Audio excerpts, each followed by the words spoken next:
اسلام آباد اور پیرس کے مابین پہلے سے کشیدہ تعلقات کو اور خراب کرنے والے ان بیانات میں پاکستان کے صدر عارف الوی نے اتوار کے روز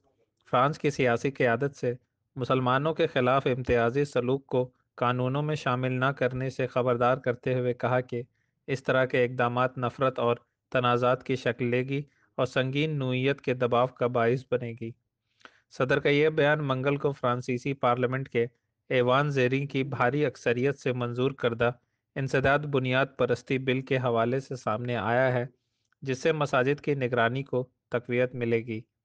الوی نے یہ بھی بتایا کہ فرانسیسی قانون سازی اقوام متحدہ کی میثاق کے مطابق نہیں ہے اور اس نے معاشرتی ہم آہنگی کے اس جذبے کے منافی ہے جس کا یورپ نے پہلے اپنے معاشرے میں دخل دیا تھا۔ انہوں نے متنبہ کیا کہ اس طرح کا اقدام بالآخر نفرت اور دشمنی کے خوفناک منظرنامے پر ختم ہوگا۔